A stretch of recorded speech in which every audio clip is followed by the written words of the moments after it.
Saudara sekalian, ada film menarik yang harus sama-sama kita saksikan. Ini datang dari Habib Lutfi bin Yahya ketika beliau salah membaca hadis, saudara sekalian. Dan salah pula di dalam mengartikan atau menafsirkan daripada salah satu ayat Al-Quran, saudara sekalian. Dan beliau juga pun akan langsung diskakmat ya, ataupun ditanggapi oleh Ki Haji Marzuki Mustamar dan Ki Haji Umuddin Usman Al-Bantani. Selengkapnya mari kita sama-sama simak video berikut. Silakan. Man ra'aitul munkara fayughayyiru yadi. Man ra'aitul munkara fayughayyiru yadi. Man ra'aitul munkara fayughayyiru yadi. Susahnya segi balaghah itu kalau tidak mencerna benar-benar repot, walaupun nahwunya tepat. Kayak ada satu hadis, man ra'aitul munkara fayughayyiru yadi. Man ra'aitul munkara fayughayyiru yadi. Man ra'aitul munkara fayughayyiru yadi. Fa in lam yastati fa bilisani. Fa in lam yastati fa biqalbi. Dalika, kalimah dalikanya ini yang jadi masalah. Marjaknya dalika itu kepada qulub atau kepada yad, apa kepada lisan, atau semuanya, lihat walis. Kita bisa membuka tarikh-tarikh bagaimana Rasulullah didatangkan, laqad ja'akum rasulun min anfusikum azizun alaihi ma anittum harisun alaikum bil mu'minina raufur rahim. Ayat sambungannya tugasnya lagi. Arsalahullahu ila kafatil khalqi jinnan wa insa. Arsalahullahu ila kafatil khalqi jinnan wa insa. Basyiran wa mubasyiran wa nadhira bil huda wa dinil haqqi. Ila akhir ayat. Satu lagi, u'idtu liutamima makarimal akhlak. Menyambung. Intinya dari mana sumbernya itu? Dari laqad ja'akum rasulun min anfusikum azizun, di sini hebatnya. Nek coro Jawa itu lebih luas. Sebab sesuai nahumnya, teman-teman yakti nekaaken ingsun kum marang sediramu. Teman-teman yakti nekaaken ingsun kum marang sediramu. Laqad ja'akum rasulun, utusan. Ini di Indonesia kira rada repot ya. Saya belum lihat ada Habib yang ngajarin kita baca Fathul Mu'in misalnya. Ada juga selawatan, ceramah. Termasuk Abah Lutfi, belum pernah saya melihat beliau baca kitab kuning. Yang ada adalah ceramah. Maka kalau ketika ada yang nanya sama saya, Abah Lutfi itu ulama bukan? Bukan. Tapi dia penceramah. Kenapa? Karena ulama harus bisa baca kitab kuning. Syarat ulama itu mampu membaca kitab kuning sebagai satu syarat utama orang memahami agama. Bagaimana orang tidak bisa baca kitab kuning, mampu memahami agama dengan benar? Paling dia dapat mendengar dan dapat membaca dari terjemah. Kalau dapat mendengar dan dapat membaca dari terjemah, itu tidak bisa istimbat. Kenapa? Karena Al-Quran berbahasa Arab, Al-Hadis berbahasa Arab. Cara memahami Al-Quran dan Hadis itu hanya bisa dipahami oleh dia yang baca kitab kuning. Tapi saya belum lihat ada Habib. Nah, ini suaranya siapa semerup? Suaranya sinten? Semerup dah? Masuk gak diten? Saman kandani ya? Ini saman kandani mekeng ya? Dia kan branding diri kayak ulama besar, ya, pimpinan Thariqah se-Indonesia. Jadi mursyidnya para mursyid. Bahkan membranding pimpinan Thariqah sedunia. Dandanannya juga keren.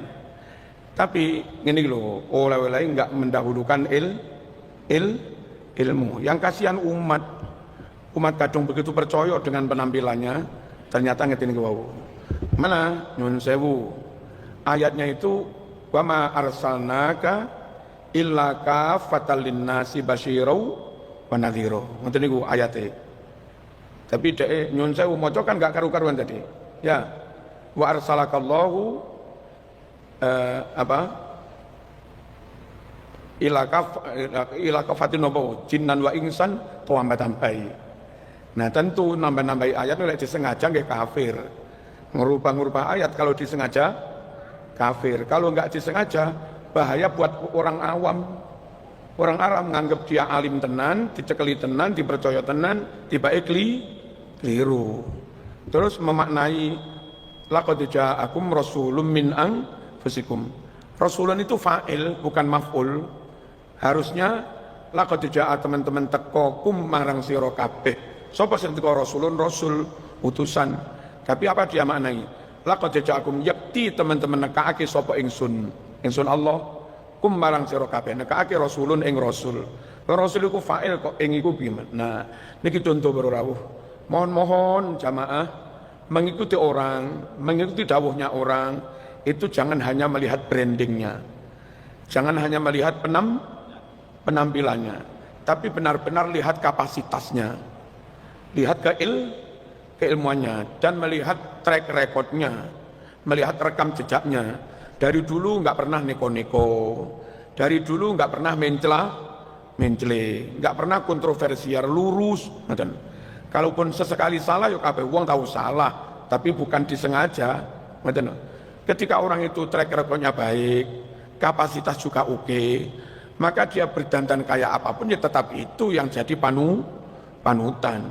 Bahkan andai orang yang nggak suka menyebutnya hewan, binatang, anjing, babi atau apa, ya kita tetap manut dia wong nyatana alim.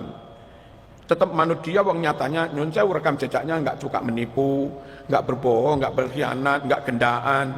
Rekam jejak oke, kapasitas juga oke. Paham nggih? Ngene kudu tegas para rawuh.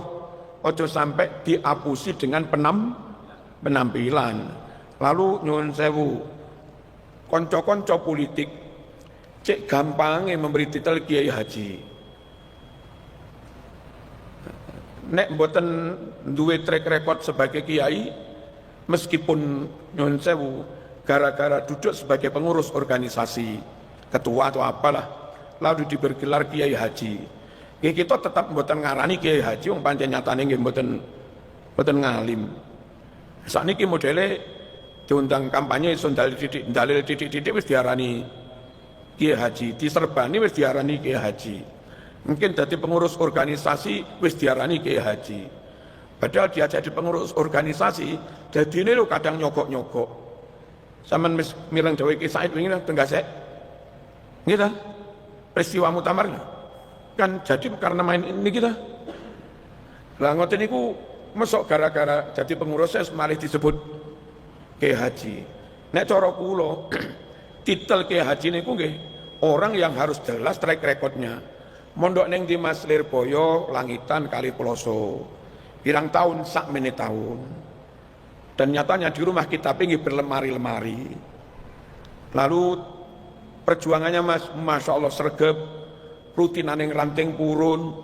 Rutinan yang kondok kandang purun. Mulang yang langgar terima sorokan Quran purun.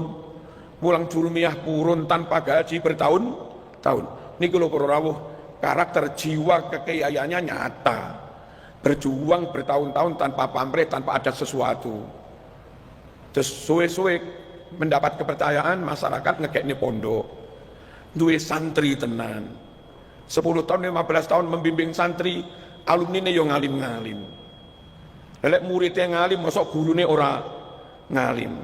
Catatan alumni 3 pondok besar. Catatan bertahun-tahun telaten mulang rutin yang langgaran yang masjid tanpa ada apa-apa.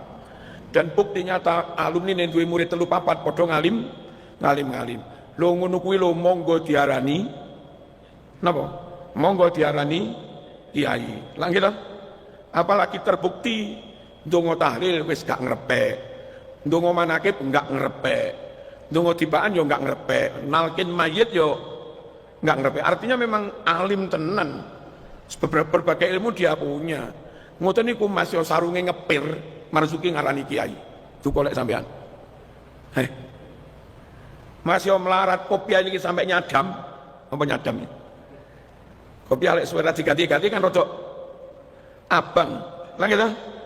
Benih ini cepet sitok ketara melarat. Kula tetep ngarani kuwi kiai.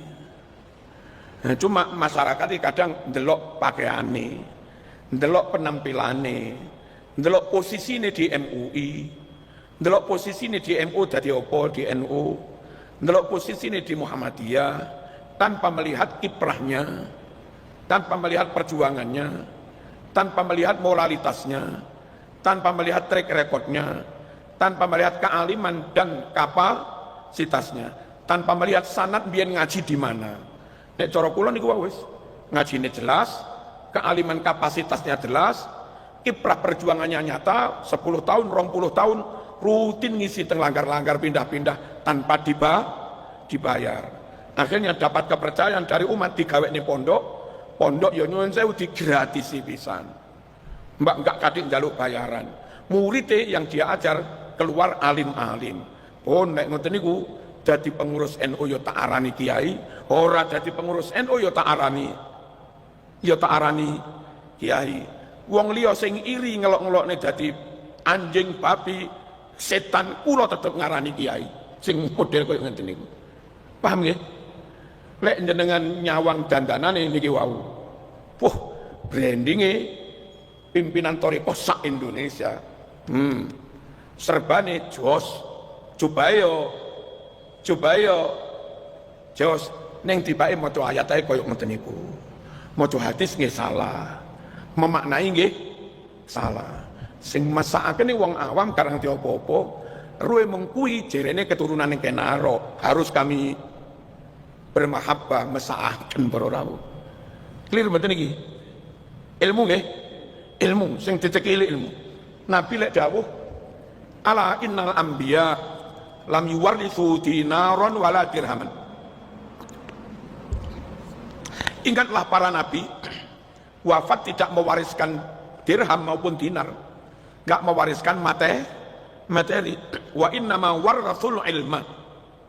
Akan tetapi nabi itu wafat mewariskan ilmu. Faman akhadahu faqad akhadha bihadhin wafir. Siapa yang dapat ilmu kenabian paling banyak, ilmu syariat, ilmu tauhid, ilmu hakikat, ilmu akidah, ilmu tasawuf, ya siapa yang mewarisi ilmu paling banyak itu mewarisi kanjeng Nabi. Siapa? Ulama, al ulama warathatul anbiya. Nah ulama kiai nggih niku wau pun kula critakaken wau. Situasi ngeten iki kudu tegas para rawuh. Endi sing kena dadekne manutan, endi sing ora kena didadekne panutan. Jenengan teng keluarga kudu tegas, Dik nderek iki ae. Ra usah kuwi, kudu tegas. Teng anak, kula nyuwun pondok teng mriku ya aja mondoke kene ae. Kudu tegas. Lek mboten koyo-koyo sampean rela njlumpurne putra. Mung oleh keren, oleh penampilan. Kemarin pas tinggasek siangnya niku kajian anak-anak Gen Z enggak. Kalih Gus Rifikil Muslim, kalih ning Imas termasuk napa putu ponakane Mbak Idris Lirboyo. Nah, judulnya generasi Gen Z keren dengan ngaji, bukan keren dengan gaya, bukan keren dengan penampilan. Ketara budi kan apal Quran keren. Video yang baru saja kita saksikan bersama itu adalah cuplikan dari ceramah sekali bahasa Jawa yang diartikan oleh Pak Habib Lutfi, mengingat saya juga orang Pekalongan dan kental dengan bahasa Jawa. Pak Habib Lutfi mengartikan lakot ja'akum, itu mengartikan teman-teman yakti. Ja'a nakaake ingsun kumarang siro kabeh rasulun, utusan. Ini kacau kalau ditinjau dari sudut ilmu nahwu, karena kalau lakot itu artinya bukan teman-teman yakti, itu kebalik. Yang pas adalah yakti teman-teman. Yaktinya itu mengartikan lam, teman-temannya itu mengartikan kot. Kalau dibahasakan Indonesia berarti artinya sungguh benar-benar. Jadi yang mempunyai arti sungguh itu lamnya, kemudian kot itu artinya benar-benar. Atau dalam bahasa nahwunya bahwa kot itu adalah berfungsi untuk taukid atau menguatkan. Jadi Ja'a di situ bukan artinya nekake, tapi teko. Jadi mendatangkan dan datang itu beda. Lah Pak Habib Lutfi mengartikan mendatangkan, bukan datang. Di situ kum itu kedudukannya menjadi maf'ul, bukan artinya marang. Kemudian failnya itu ada pada lafaz Rasulullah. Jadi yang benar begini artinya lakot ja'a yakti teman-teman teko ing sira kabeh sapa rasulun utusan. Jadi ja'a itu fi'il madhi yang mana fi'il tersebut fi'il muta'ati itu fi'il yang pengamalannya itu bisa sampai maf'ul. Di situ buktinya kum itu menjadi maf'ul dan rasulun itu menjadi fa'ilnya. Nah, di situ kesalahan Pak Habib Lutfi dalam mengartikan lakot ja'akum. Dalam di situ adalah lam kosam. Lam kosam itu lam sumpah, bukan lam ibtida. Jadi ayat itu mengira-ngira lafaz wallahi yang terbuang. Kalau saya kira-kira itu asal lafaznya begini, wallahi qad ja'akum rasulun dan seterusnya. Jadi mengira-ngira lafaz wallahi. Nah, itu namanya lam kosam. Nah, untuk seluruh santri di Indonesia, ini akan saya jelaskan ja'a. Ja'a di situ mungkin banyak yang mengira bahwa ja'a di situ adalah fi'il yang lazim atau yang pengamalannya hanya sampai fa'il saja. Ternyata tidak. Ja'a itu adalah fi'il muta'ati yang pengamalannya bisa sampai maf'ul.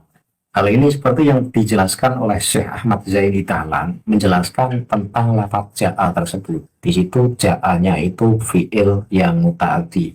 Ya, seperti contoh lakot ja'akum rasulun itu di situ sampai pada maf'ul. Kemudian banyak contoh-contoh yang menunjukkan bahwa ja'a itu adalah fi'il yang muta'ati. Nah, saya mengatakan bahwa lakot ja'akum rasulun di situ lamnya itu lam kosam. Ini menurut pandangan salah satu ulama. Ini saya temukan keterangannya dalam kitab Hasyiah Al-Hudhuri. Dalam kitab Hasyiah Al-Hudhuri dijelaskan laqad ja'akum rasulun dan seterusnya, ataukah ayat 128 fal mashhuru annaha lamul qasam li'anna lamal ibtida la tadkhulu alal fi'li illa fi babi inna kama fil mughni wa sumiyat bidzalika li'anna aslaha ad-duhul alal mubtada. Jadi dalam Hasyiah Al-Hudhuri ini menjelaskan bahwa laqad ja'akum rasulun di situ lamnya qasam dan tidak disebut sebagai lam ibtida, karena lam ibtida atau lam yang berfungsi sebagai permulaan kalimat ini tidak bisa masuk kepada fi'il kecuali di dalam bab ina. Hal ini seperti yang dijelaskan dalam kitab Al-Mughni.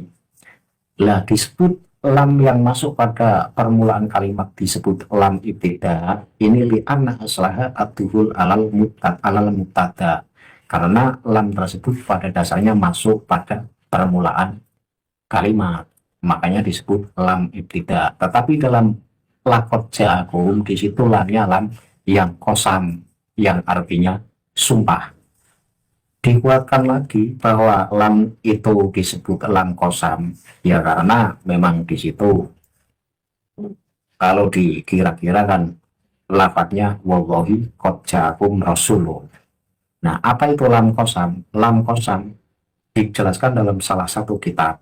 Walamul qasami hiya allati taqau fi jawabil qasam taqidan lahu kaqaulihi ta'ala tallahi laqad atharaqallahu alaina wal jumlatu ba'daha jawabul qasam wa qad yakunul qasamu muqaddaron kaqaulihi subhanahu laqad kana lakum fi rasulillahi uswatun hasanah. Jadi lam itu lam qasam yang jatuh sebagai jawab qasam untuk menguatkan dari qasam itu sendiri, yaitu berarti mengira-ngira lafaz wallahi.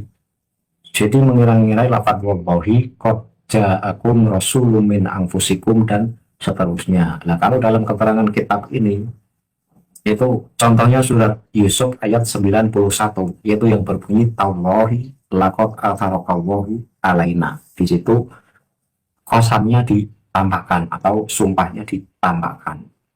Jadi lafaz Allahnya itu ditambahkan baru kemudian laqad atharaqallahu. Di situ baru dimunculkan lam sebagai jawab dari sumpah tersebut. Berarti kesimpulannya, laqad ja'akum rasulun min anfusikum ini mengira-ngira lafaz wallahi atau tallahi atau bawahi. Jadi wallahi laqad ja'akum rasulun min anfusikum. Cuma lafaz wallahinya dikira-kira. Nah, jadi penjelasan dari Habib Lutfi bin Yahya yang bicara soal nahwu, yang mengurai nahwunya laqad ja'akum rasulun min anfusikum ini kacau balau. Saya yakin ketidaktahuan Habib Lutfi. Maka saya setuju ketika Kiai Haji Imaduddin Usman Al-Bantani mengatakan bahwa Habib Lutfi bukan ulama. Karena untuk mengupas babakan nahwu yang levelnya nahwu dasar saja salah. Itu kan nahwunya nahwu masih dasar, ada dalam kitab nahwu seperti Jurmiyah. Apalagi dalam Emriti itu jelas dikupas. Apalagi dalam Alfiyah Ibnu Malik itu jelas detail penjelasannya. Jadi kesimpulannya adalah Habib Lutfi salah dalam menjelaskan ilmu nahwu terkait ayat laqad ja'akum rasulun dan seterusnya. Jadi untuk mengatakan Habib Lutfi ini ulama tingkat dunia atau level tingkat dunia ini saya sanksi. Maka benar apa yang dikatakan oleh Kiai Haji Imaduddin Usman Al-Bantani bahwa Habib Lutfi bin Yahya ini bukan ulama. Karena syarat menjadi ulama ini nomor satu harus bisa baca kitab kuning. Nah, sementara Habib Lutfi untuk menjelaskan makna laqad ja'akum, baik menjelaskan secara maknanya dan mengupas terkait ilmu nahwu ya saja amburadul dan salah total. Jadi maaf saya katakan belum sebagai ulama. Sangat disayangkan ketika ceramah itu menyebar luas ke jutaan muslim di Indonesia.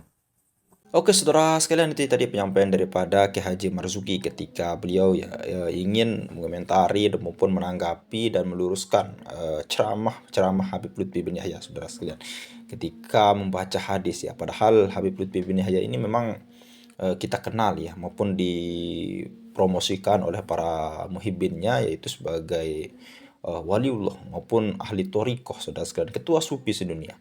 Namun ketika kita mendengar bacaan maupun penyampaiannya, itu banyak yang salah, saudara sekalian. Bukan salah, tapi banyak yang kurang tepat ya.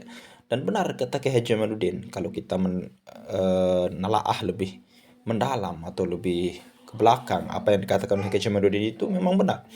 Habib Lutfi itu bukan ulama, namun penceramah, saudara sekalian. Dan Kiai Haji Imaduddin sangat tegas menyatakan bahwasanya Habib Lutfi bin Yahya itu tidak bisa baca kitab, saudara sekalian. Ya, meskipun banyak ya yang dikemukakan oleh para pengikutnya supaya Habib Lutfi bin Yahya ini memang banyak karangannya, terutama kitab bahasa Arab. Namun di sini, saudara sekalian, yang perlu diingat, ada salah seorang saksi ya daripada tim yang menyusun daripada kitab-kitab Habib Lutfi bin Yahya. Ternyata ya itu bukan beliau sendiri yang ngarang, bukan Habib Lutfi bin Yahya yang ngarang, namun timnya, namun atas persetujuan dia, saudara sekalian. Apa ini, saudara sekalian? Ya mungkin hanya ini saja yang bisa kita sampaikan, mudah-mudahan bermanfaat. Sekian, assalamualaikum warahmatullahi wabarakatuh.